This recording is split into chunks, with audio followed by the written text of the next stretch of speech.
Welcome to the Business Outlook, where we sit down with visionary leaders shaping the future of business. I'm Ron Cruz. What strategies, challenges, and innovations are driving success in today's dynamic marketplace?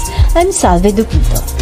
Today on the show, we get insights on how a direct selling business evolved into a global brand. Aside from its products, health and wellness firm Sante International has also gained recognition for its commitment to sustainability.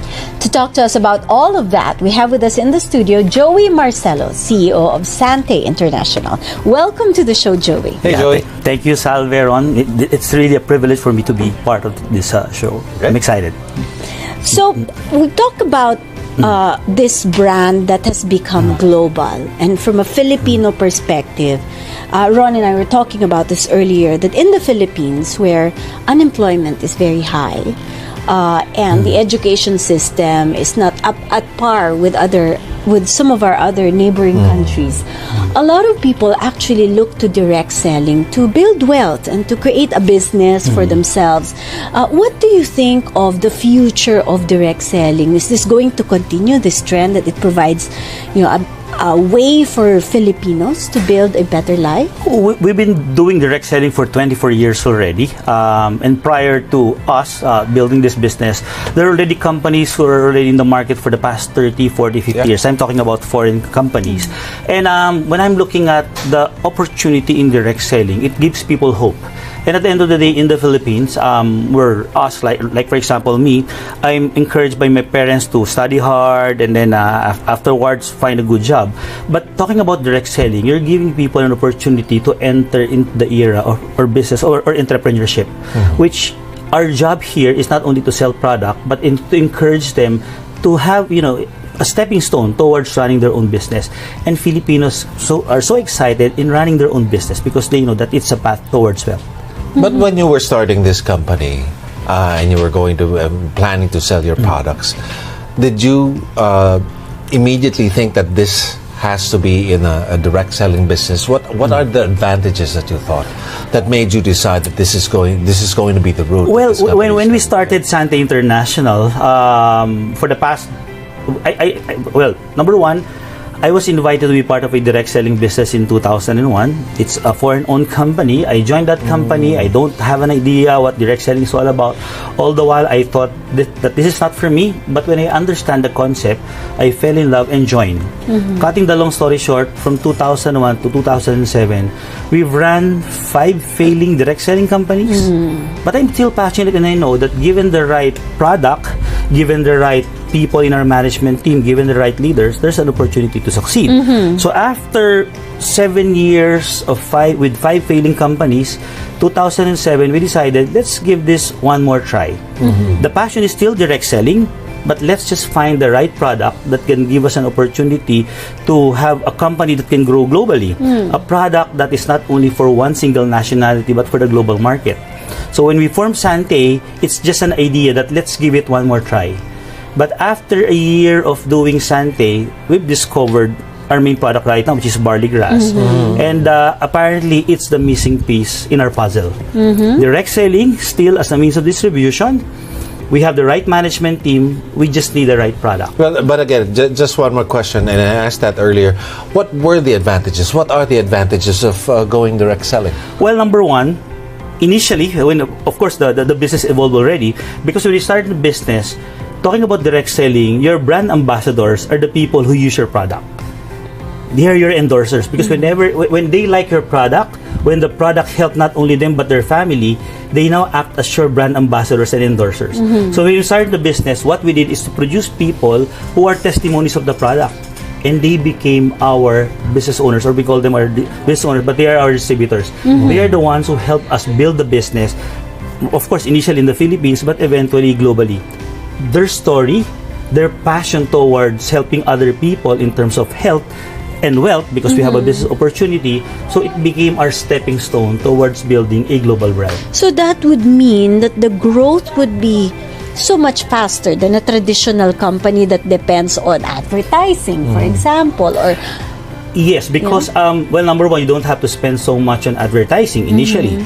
All you need to do is just develop a system, find the right product, and find the best when we started, we didn't tap the top leaders in the direct selling business, but we look for a handful of people who still has this belief on the direct selling business, encourage them, give them hope in the future, and at the end of the day, they will be the one to bring you success. So we started with a handful of people, train them, develop them, and Santé is now a 7 But Joey, I've heard this before. You don't spend on advertising, but I go on EDSA, I see a lot of advertising there from direct selling companies. Santé is already we'll be celebrating our 18th year in the business. In fact, we're the ones who initially have these billboards in EDSA with different brand ambassadors. The landscape already changed. All right. Before, you don't need brand ambassadors. One of the selling points of direct selling is we're not paying brand ambassadors. We're not paying for advertising. We give the budget to the distributors. The distributors, yes. But that's the thing of the past. Right now is you need people. You need names. Right now, it's influencers who will help you build the brand. Right. All right. So it's still the basic direct selling business, but the landscape already changed. How long since that?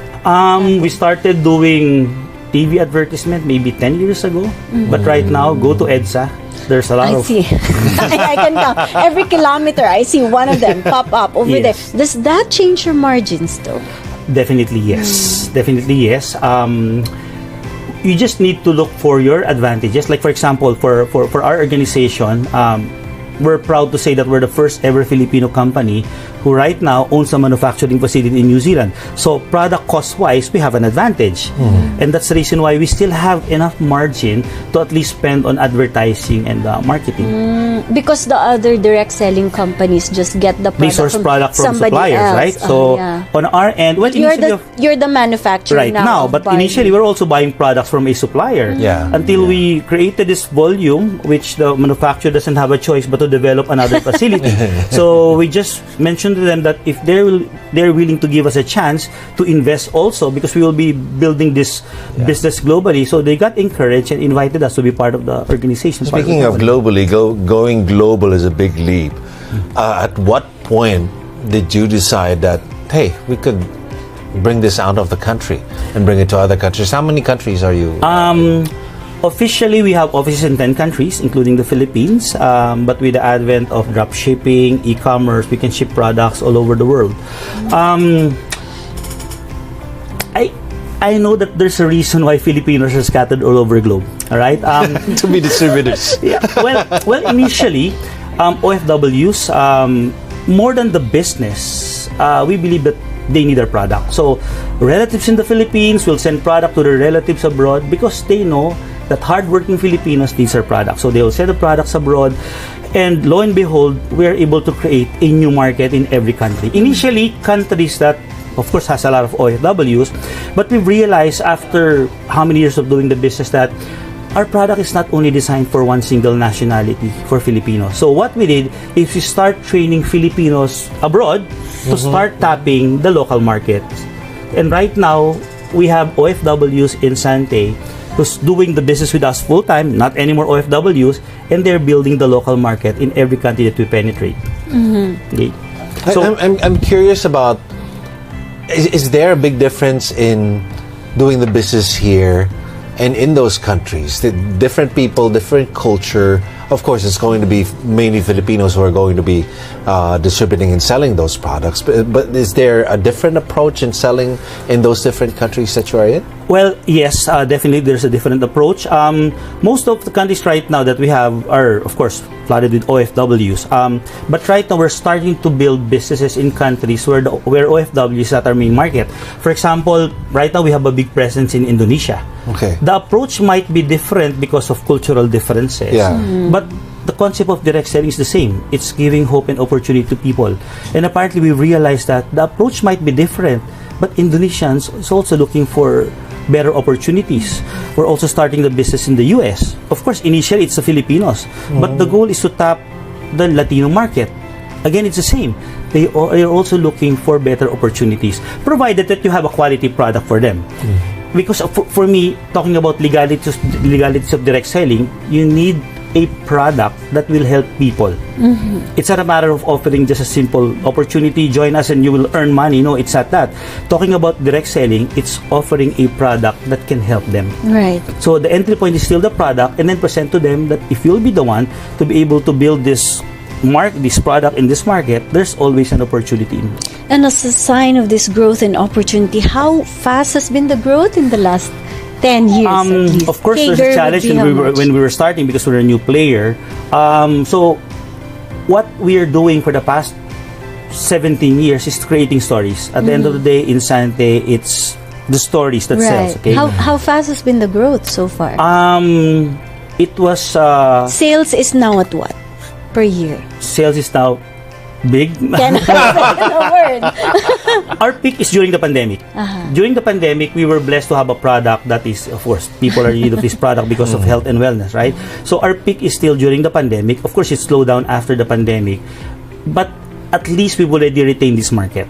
Okay, there's already a lot of people who's using our product.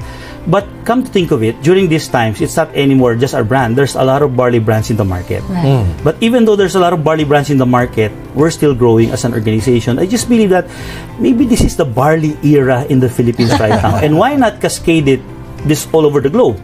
If we're able to build the market in the Philippines, I think we can do this globally.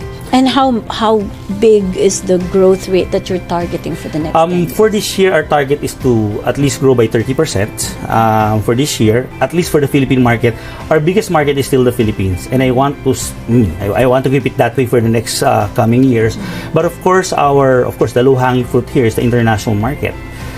Talking about percentage, 80 to 90% of our sales still the Philippines. So there's a big opportunity for the global market.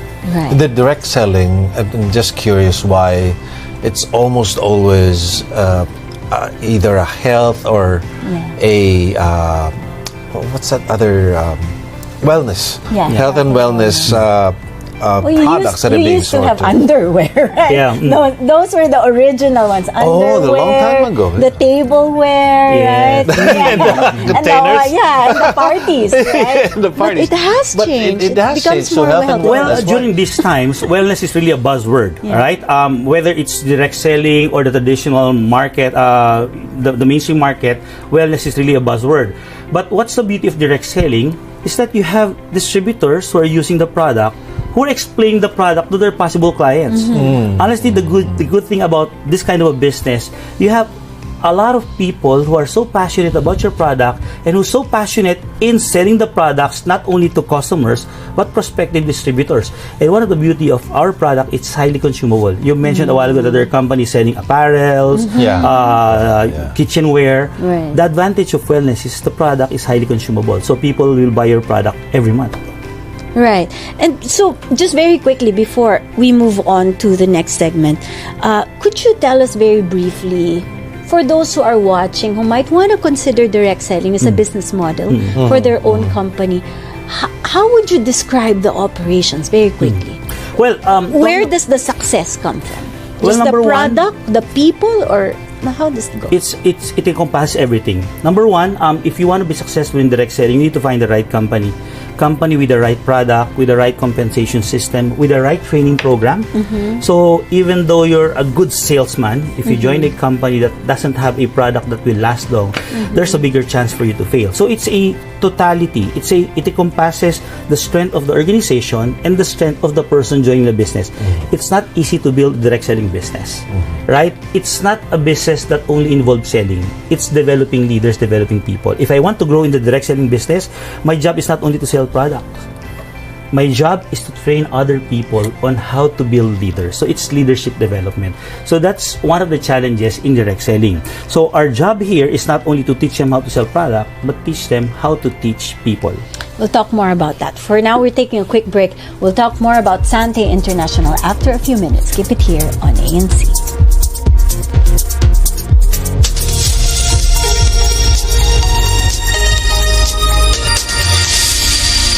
Welcome back. Still with us, Sante International CEO Joey Marcelo.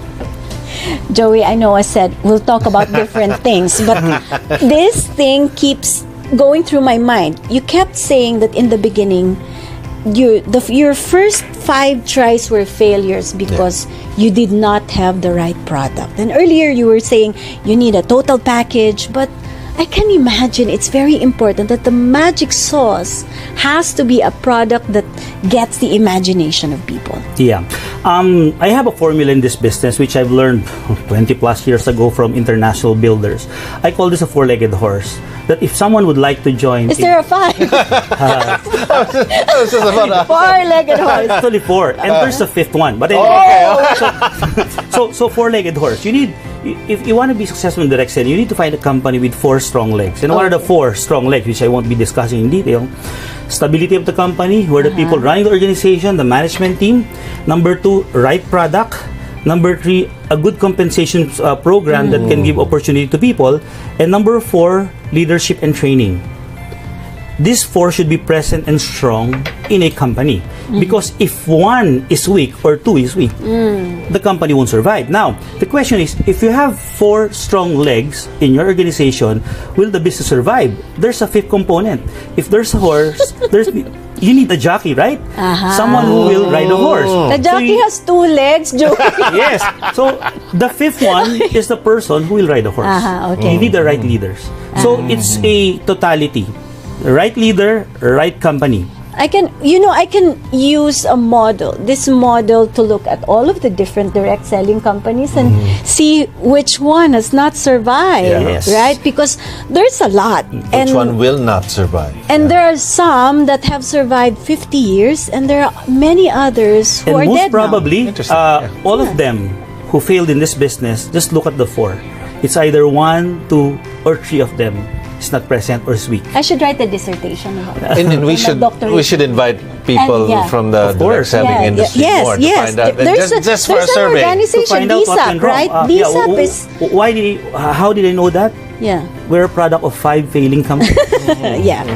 Very good. So product is just failure one. is not the end. Product is just Yeah. one. Product Okay. is just one. Management team is also another. Imagine. Yeah. I always believe in the saying that the rise and fall of any organization, more often than not, is within, Yeah. not the outside.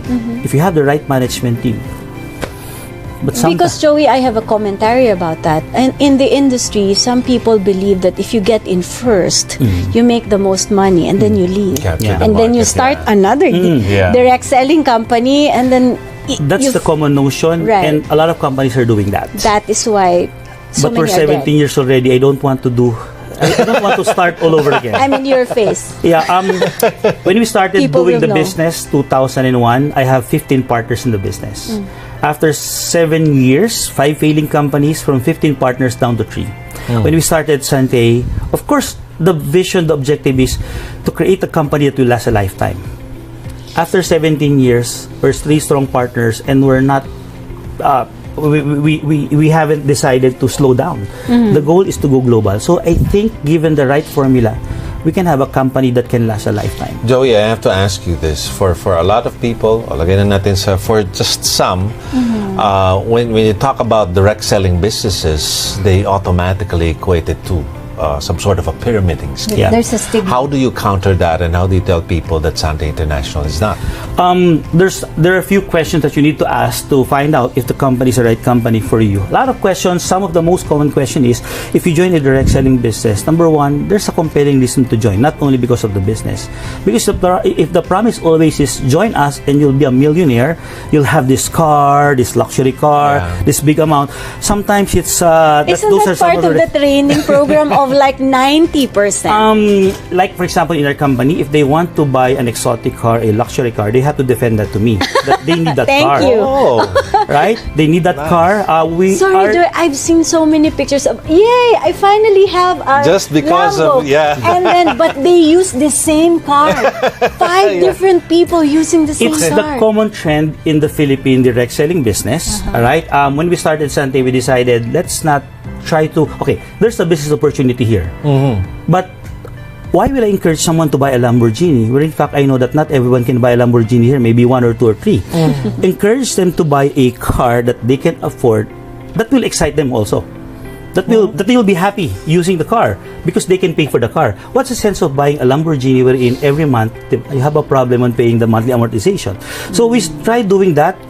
We also veer away from the style of the direct selling business of showing people how much they earn. Yeah. Right. We don't have that in Santé. The checks All right? and the cash. So the testimony that we produce in the business is the lifestyle of people, the education of their kids. They were able to buy their houses. More inspiration. Yes, because at the end of the day, we've been there. So you somehow draw the line. You discourage them from doing that, and then that's not part of the training. And I was telling them that if someday you can buy a Lamborghini, that it's only maybe a portion of your heart, well and good. Yeah. I say you have money for 10 of that, Yeah. and then you're fine. Then Why you buy not? one. So, because at the end of the day, Filipinos, we love stories, we love good stories, we love inspiration, and I'm telling them, okay, you can do that. But at the end of the day, do you really believe that you can have 100 distributors in your team will be buying Lamborghini? Because if the answer is no, it's not duplicable. And if it's not duplicable, we will fail at a point in time. In general, the industry still has or is still under a stigma. Yeah. And if this industry is going to grow, because many of you are legitimate businesses, registered with the Securities and Yeah. Exchange Commission, and show people your financial statements and have survived through the years, how do you think you can get away from that stigma, aside from the things that you've already When said? we started Santé, the objective is not to promote Santé as a direct selling company. Actually, direct selling is a good term. Other companies call themselves multi-level marketing or network Yeah. marketing. It's the same. It's just a terminology. It's under all the direct selling. It's under the direct selling association. But when we started Santé, rather than promoting heavily on the business, we started building our brand. From day one, a lot of people, maybe right now all over the Philippines, a lot of them doesn't know that Santé is a direct selling business. Because what we did day one is to make Santé synonymous to barley grass. So when you talk about Santé, it's barley. Think about barley, Talk about barley, it's Santé. So we build the brand.